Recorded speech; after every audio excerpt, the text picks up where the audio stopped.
Hey, Richard and Jenny. Hey, buddy. How you doing, man? I'm living the dream. I bet. I bet you are indeed. Thanks for coming back. How you been? It's been a really busy week. Everybody's feverishly awaiting the application process for the CARES Act. Yeah. And a lot of that regards to payroll taxes, benefits. So a lot of calculations, a lot of pulling up data, and a lot of conversations with the bankers. Yeah, I bet. Yeah, Well, hey.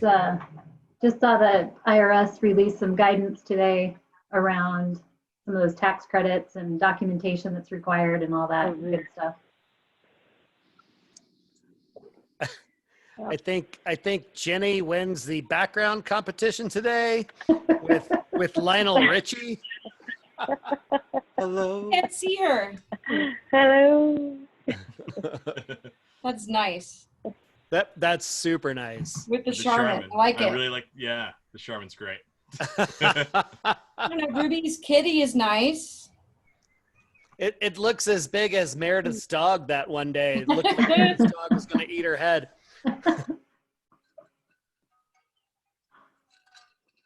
Oh, look, Richard's rolling full beard mode. Nice work, dude. I think you're on mute, Richard.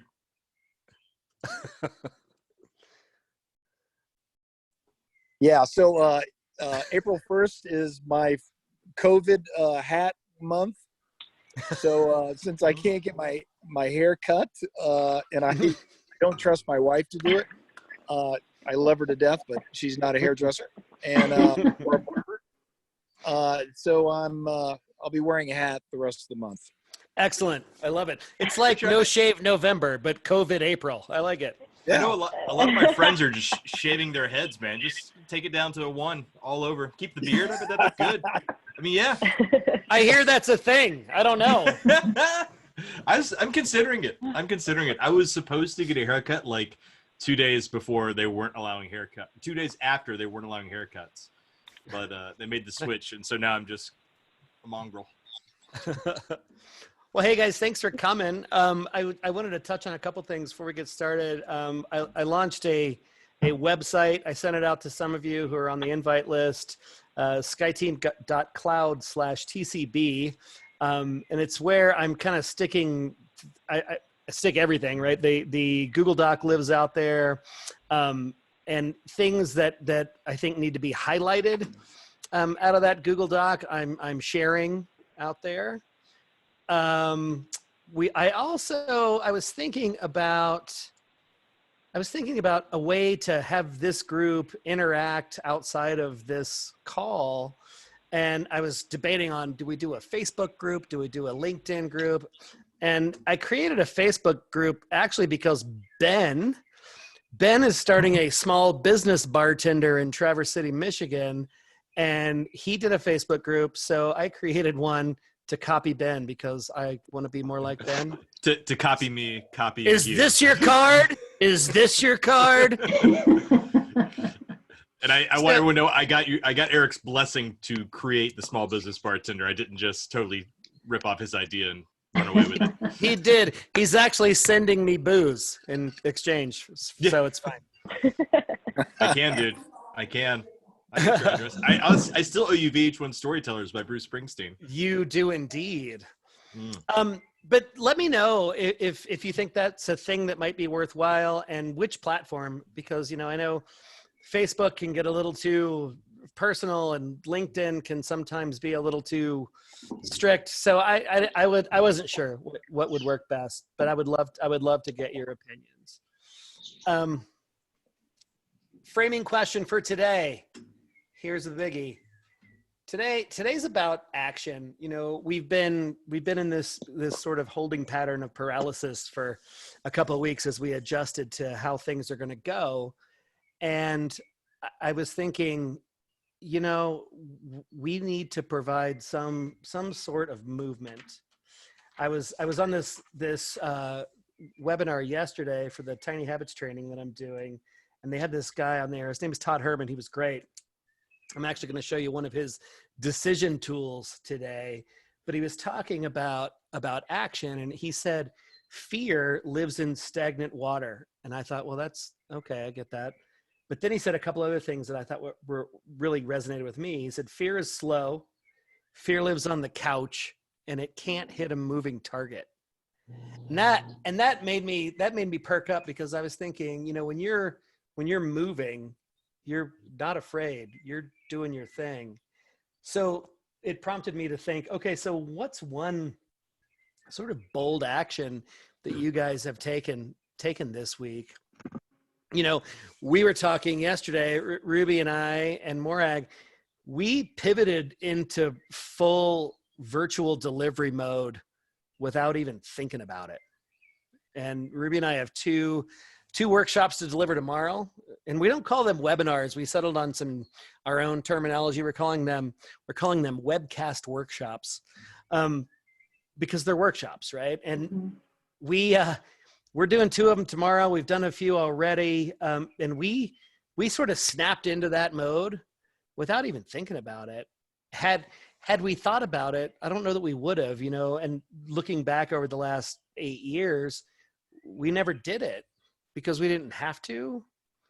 And it's a thing that we could have leveraged and could have been leveraging a long time ago. That website that I built for this forum, Ruby stumbled upon that, the new Google websites functionality. So if you're a Google Apps shop, that's included in your stuff.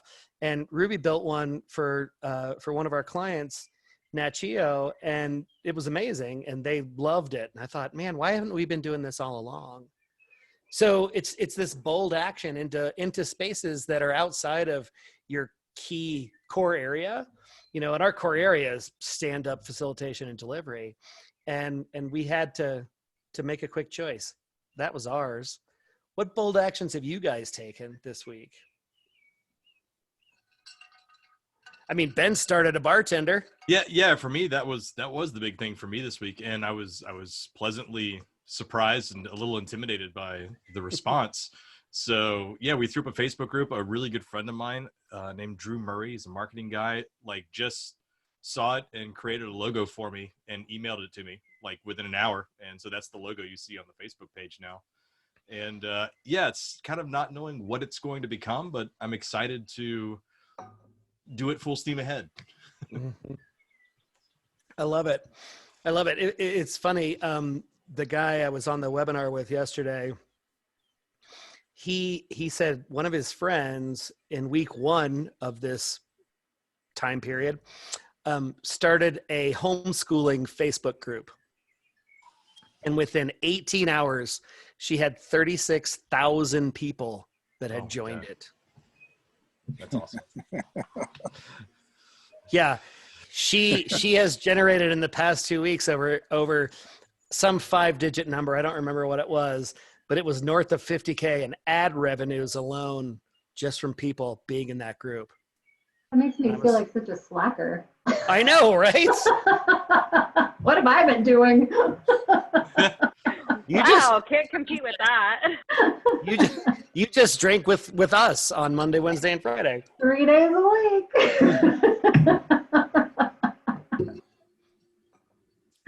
So who else has taken some actions after getting through the paralysis?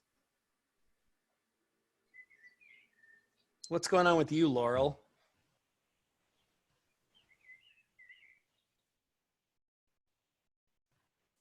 You're muted. No, I knew I was muted. I'm better that way. I was struggling with this while you were talking. Bold action. Bold is relative. Just work. Yeah, it is. Because I think I may have mentioned this a couple of days ago. I just put out an email to everybody going, this is the rhythm we're going to create. Mondays from the business, Wednesdays from culture, Fridays for fun. I didn't ask permission. And I was basically telling my boss when he was going to be sending out the financial updates. He actually really liked it because he was afraid he was going to be forced into sending more updates. Mm-hmm. I've gotten good feedback from the updates I've sent. And we're having fun on Fridays too. So for a company where the CEO has said all along, we are not a remote company, we're remote and we're still selling and we've still got product shipping. So Right we're on. keeping the wheels great. on the bus. Right on. Thanks, Laurel. What about you, Jenny? Levy? Which one? Okay, so first I have to show you this, if you can see it. Oh, I don't know if you can see it. It's a sticker. It's disappearing No, behind it's not. Lionel. There Oh, it there is. it is. What does it Action say? cures fear. Yes, I love it. Yeah. So anyway, and I actually look at that quite a bit because I think if you are moving, you gain momentum and you keep going. So Mhm. even if it's one tiny little step, just keep moving. So I actually found out last week that I am a contractor and my contract is going to be ending. Oh, So COVID, what did I say? COVID casualty.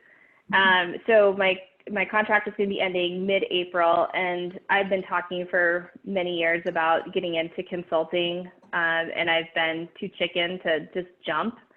And so I finally decided that this is the universe pushing me in that direction. And so what I am working on right now is I'm putting together, and I'm with you. I don't like the term webinar, but it's a webinar at this point in time. But I'm putting together a webinar on how to navigate through the feelings of unemployment in this current situation that I we're in. love it. It's going to be free. It's just for anyone who feels that they need help wrapping their brain around getting out there at this point in time. So I'm working on that right now, and I plan to launch it.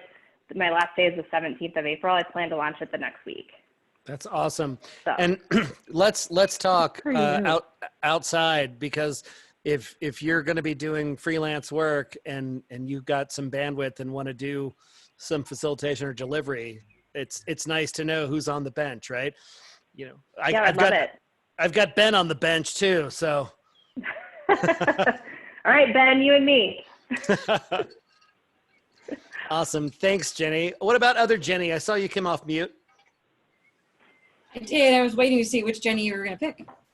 I would say the one thing I've done this week is beginning of our year, we came up with our first 5 company objectives. And I am the, sponsor for our number 1 objective for education. And we started a big part of that this week, although it's a little bit remote, but just getting that up and running. And I know Eric and Ruby know my culture at my company and how we work. So just getting that up and going for where I'm at is big, especially when we're not all together in the same building. So just getting the motivation of the people and getting them together and remotely doing so it's been quite the job. So That's interesting, Jenny. Lori and I were talking about this yesterday. You know, and you like their company, a lot of people are co-located in the building, and I know that you've leveraged that, right? Just having people around. But Lori did a class the other day, and what was your turnout like, Lori? So it's actually been getting higher and higher. I launched a learning and development program at the beginning of the year, and obviously was doing those sessions in person. Mm-hmm. And just, you know, self-selection, whoever wants to attend. And each, since we've all started to work from home, each subsequent class has gotten bigger and bigger and bigger, which is super exciting to me. That's amazing. I think part of it is because some people are struggling a little bit with how to spend their time remotely and wanting to feel valuable and wanting to feel like they're, you know, that they're busy and they're anchored in something. And so I'm really glad that there's this opportunity for people to leverage that time to work on themselves.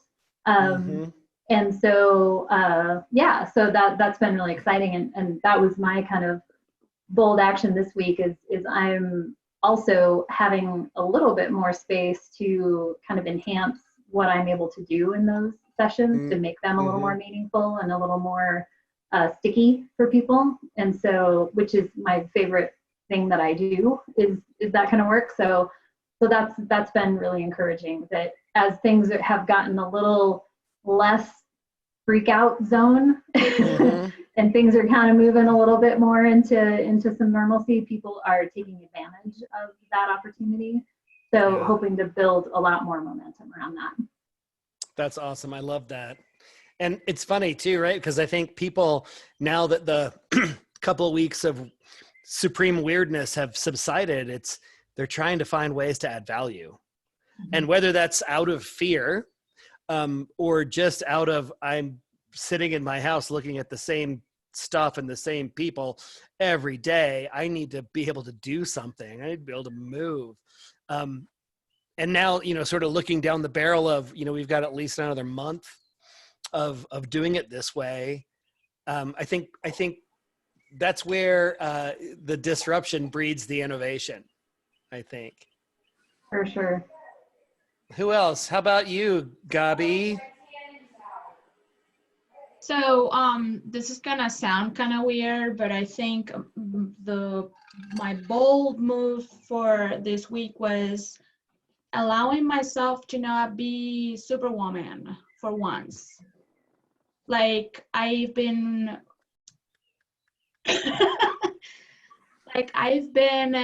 for everything I do, I'm like, yes, we can do this, and I can go through this, and I'm not gonna stop, and I'm not gonna, if I fall down, I'll get up again and run, and I just said, I just can't. Yeah. and that's okay. And recognizing that and being very aware of, I just need to not push anymore, or, pick this one little thing and focus. I said that word weird. Everybody knows that. That's my favorite Gabi word. Yay! Focus on it's. Eric, you didn't tell me it was this kind of group. So Ben, you've been here a few times now. Now you can throw your keys in the bowl. That's how it Right.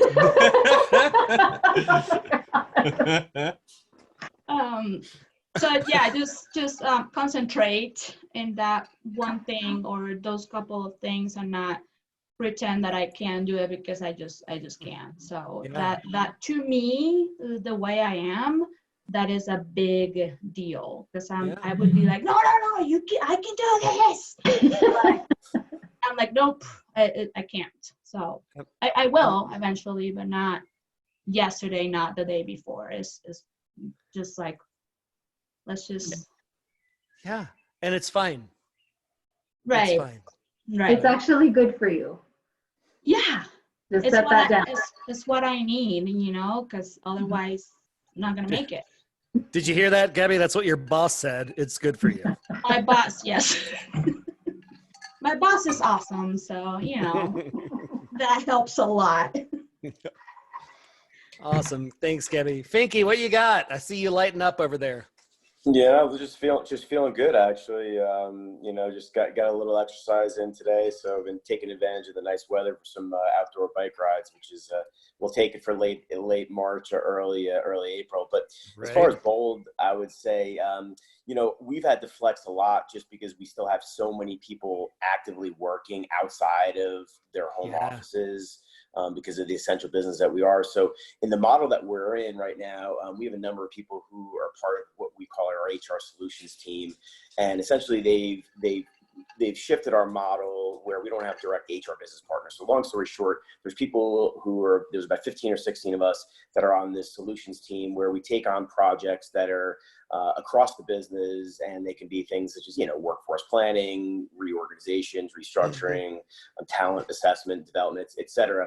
What we've had to do, though, is really shift our focus and make some hard decisions around taking some of those people and actually putting them on like our HR service delivery or answering HR tickets that are coming in. Yeah. And a lot of these tickets are coming in from like unionized workforce or people who are reporting illnesses or loved ones or illnesses, or they think they had contact or they think they have symptoms. So, we had to make some hard decisions of telling some people who are very capable HR business partners, well, you need to answer sort of tickets and sit behind a queue because Ow. that's where the business needs to be right now. Yeah. So it was challenging and telling to me, well, that, and that's, it's challenging and it's stressful in its own right to be able to take those tickets and deal with those interactions, but it's necessary. So I think as a leadership team, we had to, make some tough calls to put some people onto that. And just seeing where things are going to progress here in the coming weeks. So we're getting through it. We're seeing some of the ticketing volume sort of come down a little bit, just because we have just become such a self-service model within CenturyLink, and so we're hopeful that trend declines quickly here, but fingers crossed, right? So a couple questions for you. How did those HR, the senior HR people take that? Was that okay? And B, I imagine you've got NOC personnel and field personnel that are just out there every day as essential. Yeah. I mean, I think everybody sort of understood that we have to just come together as a team, and regardless of title or regardless of your role, that this is where the need is in the business right now. And a lot of the times the business partners probably would have been in a previous world before our reorganization would have been taking these sorts of interactions and some of these calls anyway. So I think in some regards they were happy that they were going to get closer back to the business, because in the world that we've been living in is doing a lot of really consultancy project management of different initiatives. You're so heads down working on those projects that you don't have as much of the firefighting that goes on sometimes with business partnering that I think some of us thrive at, or it really, creates some of that, the what you love about your job. So, but we do, we have a lot of our, security operations center, network operations center, all of our field technicians. I mean, these are the people that are still helping to have the network run smoothly, where we don't have outages, where we're keeping bandwidth where it needs to be, where we're keeping security focused where it needs to be, so we don't have any outage. In addition to that, we've been doing a lot of things from a charity and a goodwill perspective of trying to get a lot of businesses up and running, whether it's healthcare providers, schools, et cetera. So there's opportunity there, which is exciting, and I think is a good bold step where businesses are thinking more broadly, around everybody who really requires our services and where we can help. That's awesome, dude. Thank you so much for sharing that. That's great stuff. I was talking to Lori the other day about some of their member folks, because they're the cable industry sort of think tank, and just something that I hadn't really thought about is like the cable guy that has to go into your house, right? The increased risk and opportunity to contract the virus just by going into people's homes. And so, go ahead. So I have an interesting story about that. I'm sorry to cut you off. No, it's fine. But you said that concept about how constraints, we talk about this all the time, constraints breed innovation, right? That if it's just the wide open blue sky, sometimes it's hard to be innovative. But if you're put in a box and you got to solve some shit today, amazing stuff happens, right? And so one of the cool things that has happened is we used to run a program that's called, it was a startup community, essentially partnering startups with cable companies, because it's super hard to get audience with somebody at Comcast if you're a startup business. And so we were kind of the conduit for that. One of our Federator companies actually a year ago was trying to offer this service to aid technicians in helping people in their home virtually. Oh, wow. So let me tell you, they just signed a shit ton of contracts with cable companies in the last couple of weeks to get their technology deployed. That's because amazing. They were like, so here, this is what we do. Can you use this today? And they're like, yes, please. And so there's been, some cool action there just in leveraging the technology to help the people, right? Because these technicians are, in hazards, harm's way. So that's been kind of a cool thing that has evolved out of this situation. That's fantastic. I love that. I love that so much. All right, let's do one more. Who else had a bold decision that hasn't said anything, took a bold action this week? Leah, Richard, Ruby. I took a lot of bold action this week, but I don't want to take up all the time. Oh no, you're good, dude. Richard, remind us where you work. I work at Cap Logistics, so we're a family of companies that that are quote unquote essential to the transportation industry. So this week we actually brought 50,000 of the N95 masks from China. We had those delivered here in Denver. Nice. Actually, I think they're delivering today. And then we also did the Nice. same thing in Salt Lake. Excellent. So Cool. we specialize in expedited freight. We're Southwest Airlines' largest customer. Wow. Yeah. We've got our own airplanes. We've got our own trucks. And we've got 98% of our employees are working from home right now, except our truck drivers and our pilots. Pilots. Wow. But we do have safety precautions in place for them. I would say one of the bigger pieces, and you might not like to hear this, but putting together a contingency plan. And this was back in February when we saw this starting to affect China. That hey, okay, so do we have the plans in place to monitor the amount of work that we have versus the amount of employees we have, and what are the different phases that we need to look at, and are we prepared for it? And I want to also highlight the fact that it's not just on the way down, but you also need to have a plan for the recovery. And that's where majority of HR is going to be hit the hardest. Is, hey, okay, we're back up and running. We need all these people back. Yeah. Do you have the power to be able to do that? And do you have the plan of when this does come back? What are you doing to make sure that you're going to be able to bring the workforce back up to speed as quickly as possible? Yeah, absolutely. So that was my bold move. That and getting the masks, I think that was kind of a nice huge. to have. Big ups to that, dude. Whoop, whoop. Well For done. sure. Well done. All right. We Awesome. we had an interesting conversation with our executive team about the contingency planning around.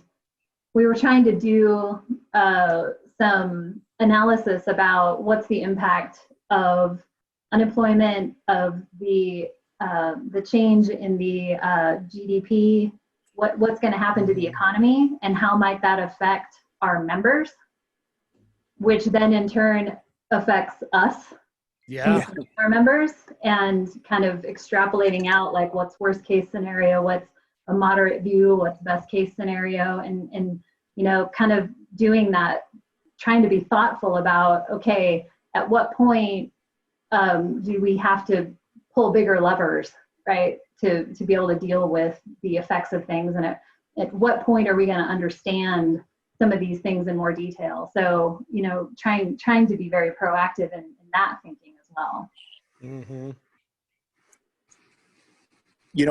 I need to get out to the if you haven't read up on the CARES Act for companies under 500 employees, if your senior leadership team hasn't brought it up, you need to look at it. And if you're a sole proprietor or a contractor, that portion of the bill that they just passed is very important to you. We've got less than 500 employees. We are allowed to borrow against. Sorry, that's my banker actually calling me. So hold on. Check those facts. Right after you said bartender. Right after you Yeah, said borrow against, he called. That's pretty good. Yeah, that's so it allows you to borrow against 2.5 times your average monthly payroll. Oh wow. And payroll expenses. So that includes healthcare premiums, all the way up to rent and utilities. Now, it might sound like, well, I don't know if I need a loan or not. Well, if you can prove that you haven't reduced the workforce or their salaries by 85% by September 15th, I think is the date, that loan turns into a grant. Oh, And wow. that's forgiven. Yeah. So it's an important piece. I can get you the documents that I got from the U.S. Chamber of Commerce. If you guys don't know about it, you need to tell your senior management team to get in touch with their bankers, because it's first come, first serve. Okay. And I believe the doors open up on Friday morning. Yeah, send me those docs, Richard. I'll put them on our website on the Google Doc. Yeah, Yeah, we'd love to see those. Something I sent Eric to put in the Google Docs because Did I lose you? suck at technology is a link to, and maybe you've seen it, the IRS released some guidance on COVID-related tax credits for small and mid-sized businesses. So some of that information would probably be in there. We're a nonprofit, but we're not a 50c3 what version of nonprofit. We're a different kind of nonprofit, so we actually can't use a lot of these things. But yeah, so there's a lot of caveats to, do you fit in this context or this context? And yeah, there's a lot to it. Well, I would also like to add that your vendors and your customers need to know about it, because a lot of them will be suffering more so than you might be. That's a good call. Yeah, no, I can't wait to might not know read about this. Mm-hmm. So I'll get that over in the next 5-10 minutes. Yeah, no worries. Thanks. And Jenny, you said your contract is ending. I believe there are provisions for independent contractors or small business owners to be able to file for unemployment and receive unemployment. I heard that, which is a huge blessing. Yeah. So yeah, thank you. I was kind of going through the information, and yeah, I mean, this is the first time I found myself in this situation, and I've actually never even been a contractor before, and I decided I wanted to do it.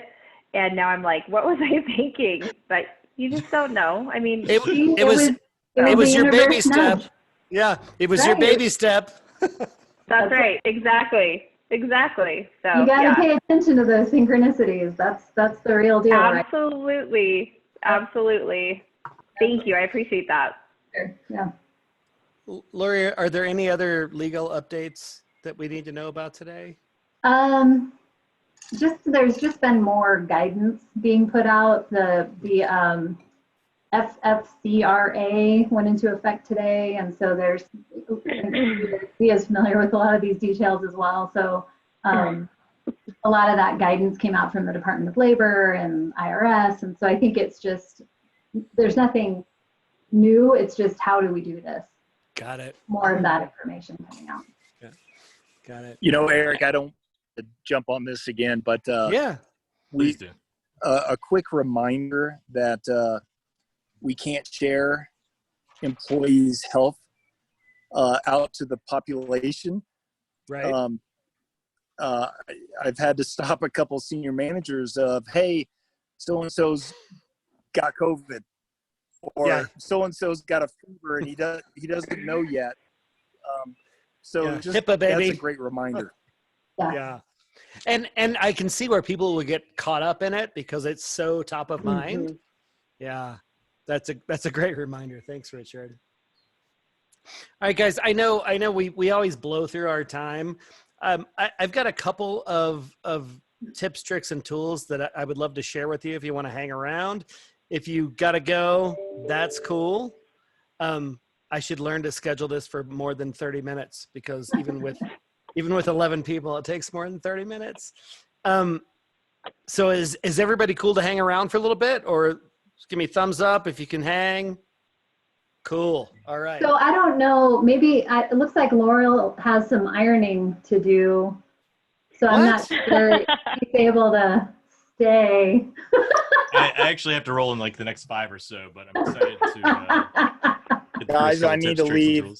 Thank you so much. It's been great. Hey, thank you for the update, Richard. We appreciate it. Thank you so much, buddy. Thanks. I posted a link if anybody needs to know why you should be wearing pants. I saw that, Laurel. Thank you. Hooray. Or just stay seated. Like, just don't get up if you're not. Don't get up. Definitely. You'll notice I never stand. Okay. Thank you. So I wanted to share a couple things that I learned yesterday in this webinar that I was on. And one of them is called the Descartes Square, from the philosopher Rene Descartes. And it's a cool, quick decision tool. When you're trying to make a tough decision, you're struggling with something, and you don't know what to do. This square kind of cuts it down into something super easy. It's a will, won't, do, don't square, right? So when you're thinking about what's going on and what could possibly be an outcome of a decision that you're struggling with, you write this little square down, and in top left quadrant, what will happen if we do this? Top right square, what will happen if we don't do this?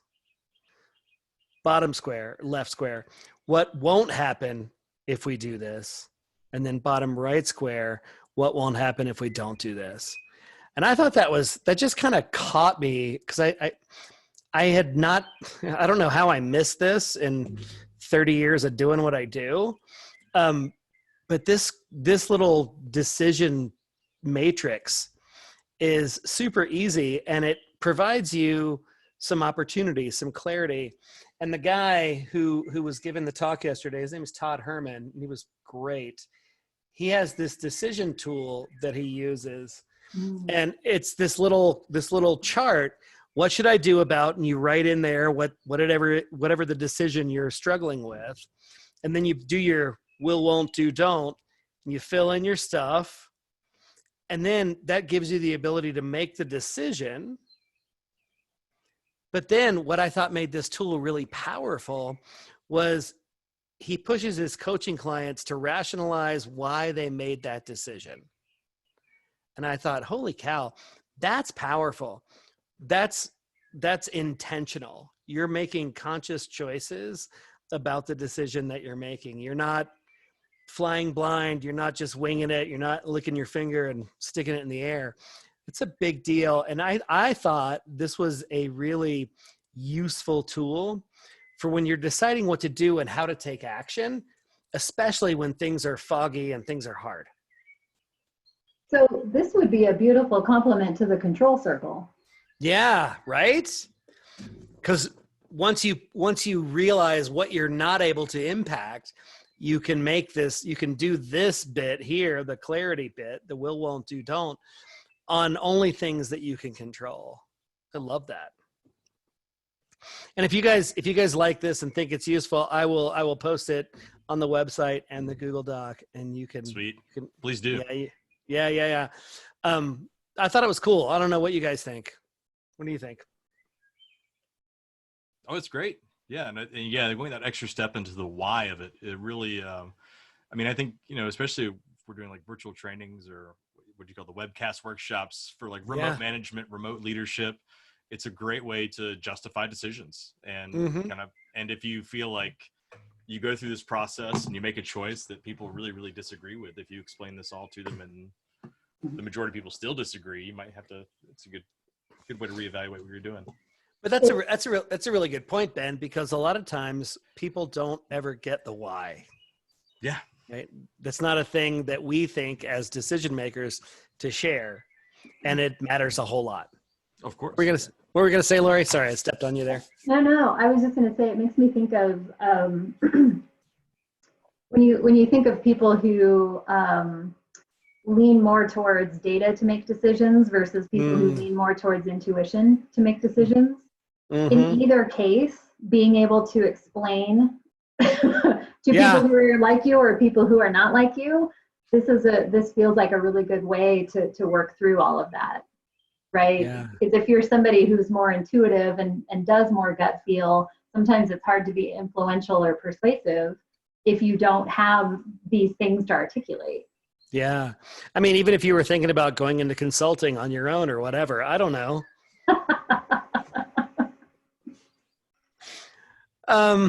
Hey, Jenny Jaros, will you tell us about today's cocktail?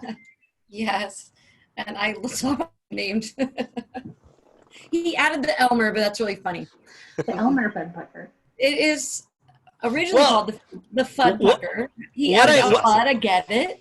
What I learned, Jenny, was there are two Fuddpuckers. There's an Elmer and there's a Miguel, and Miguel is made with tequila.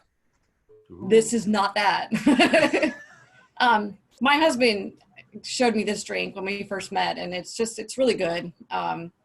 You can kind of make it any kind of flavor that you want. You use a can of frozen lemonade or other frozen beverage, mix in beer and the vodka and the 7-Up, and it will mess you up if you just drink that and don't eat anything. But it's really, really good. It's a great summer drink. It goes down really well because it doesn't taste heavy. It's good. So yeah, it's one of those dangerous drinks. It's a dangerous drink if you're not careful. So make sure you're sharing and not just drinking it all yourself, or you're gonna have a headache later. What I loved about it was that all the measurements were in cans. Yeah, I was just looking at this. Like one person. We're serious over here in Omaha about our drinking, apparently. So. And on the Bartender website, we have added a cocktails page, so every cocktail featured will get posted in there, and this one's already up. So here's the thing that needs to happen, I'm pretty sure, and we all need to like pinky swear that we'll make this happen. When we're all able to travel again, we need to put in for some professional development where we're going to assemble in person somewhere, and we are going to have cocktails. Yes, I love this. I love it. I love it too. All right, you guys know I collect funny stuff for you every week. So here's today's funny stuff. There's the social distancing world champion, Bigfoot. The throwback Thursday, back to when toilet paper was stocked full. Bottom left, to those of you complaining about this quarantine period and curfews, just remember that your grandparents were called to war. You're being called to sit on the couch and watch Netflix. You can do this. And then my favorite of all of them, pro tip, you should watch your hands even when there isn't a global virus. And people who know me know that I will call people out in airport restrooms who make for the door from the stall. I will be like, whoa. And you should. I'm like, you were just on a conference call in the can. You're doing God's work. You're doing God's work. And the CDC's. Yeah. Awesome. Well, hey, thank you guys. As always, like I always say, right? This is the bright spot in my week, Monday, Wednesday, and Friday. I truly, truly appreciate each and every one of you. Thank you so much for making this a thing. We love it. And one more thing. Go ahead, Lori. That Eric's going to put on the website is a video that was produced by CableLabs. It's already up there, and I have it if you want to show it, if you want to watch it right now. So what it is essentially like kind of public service, how to improve the Wi-Fi service in your home.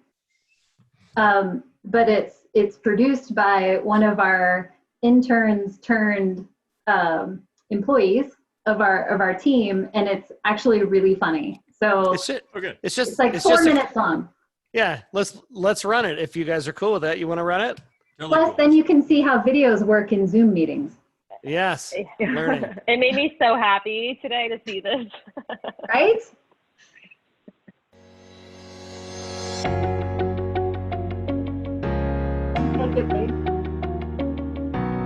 Hi, everybody. I'm Sophia, and I'm with CableLabs. I didn't click Today the we're right at my thing. home in Crawford, Colorado.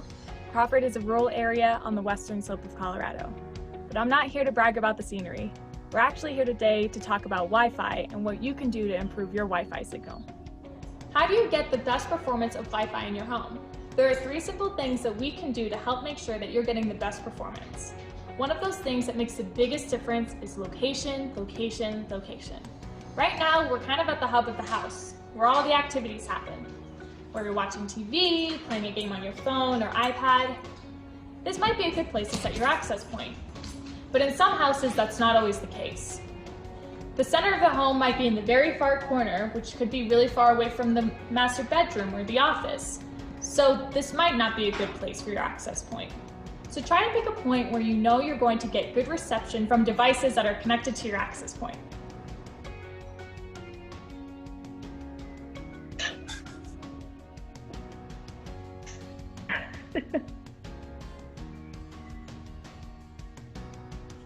Just like your smartphone or your home computer, your access point runs software that needs to be updated. Frankly, most just set it and forget it, but that's not necessarily a good thing. So occasionally, go in and update the software on your access point. Most access points have a pretty easy to use interface where you can log in and say update router, and it'll download the latest version from the cloud and apply those updates. And if you haven't already, make sure that you change the default user ID and password to keep your home network secure.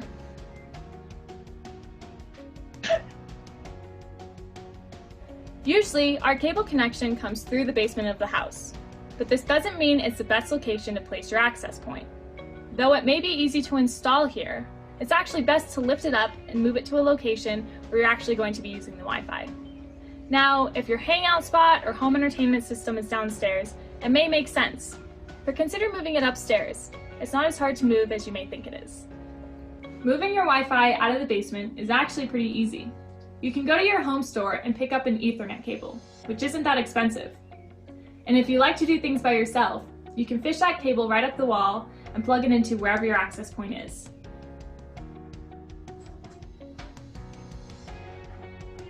One of the best things that you can do for your home is upgrade your router. People regularly ask, how often should I upgrade to the latest technology? Well, it changes really fast. My recommendation is that you upgrade your router about as often as you upgrade your phone, which is about every 2 years. That's how fast this technology changes.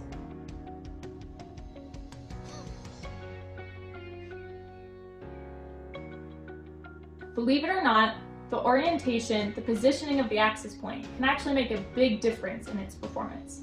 You would think that the signal would be uniform in all directions, and sometimes it does do a really good job. Usually when your network service provider installs an access point, they'll orient it to do some testing with it to make sure that you're getting the best Wi-Fi performance. But if you're using a third-party product, try experimenting with it.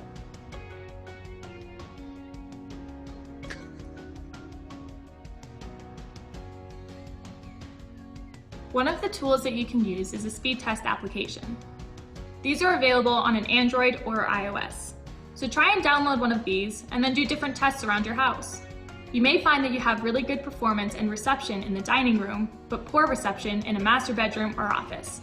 This will help you with the orientation of your access point.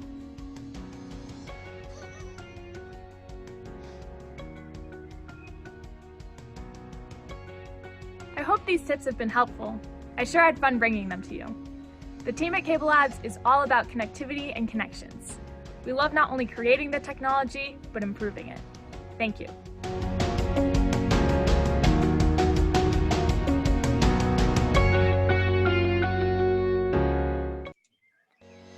Nice. If I could stop playing it, that'd be good. That should have run full screen. That was my fault. My bad. That was really cute. Yeah. Awesome. Well, and like I said, like Lori said, that's on the website. There's a bunch of new stuff on there. I actually put on, if you've got folks who you think might get something out of hanging out with us, I put on a what to expect thing on the website, which kind of shows the flow that we always kind of go through each time. So if somebody says, well, what the hell do you guys talk about? This is kind of what we talk about. And then because Jenny's here, I have to show her. Jenny, the day that you couldn't come and you sent me the photo, you got a slide that day. Oh no. Sweet. We got to the drinks and I said, Jenny couldn't be here, but she sent this in so that we could all celebrate. Awesome. Thank you so much, guys. Anything else? Anybody want to hang around? Anybody have any questions? Anybody have anything that they need to toss on the table? We're happy to hang. I got to roll. But hey, thank you so much for this, guys. This is great seeing you as always. And I'll see you again Friday. Right Thanks, on. Peace everybody. out, brother. Bye, guys. Thanks Thank so you. much. Yeah, See thanks, ya. Ed. Thanks, everybody. Bye. Bye. Glad I got my shirt ironed. Woo! I love it. Thanks, guys. Bye. Bye-bye.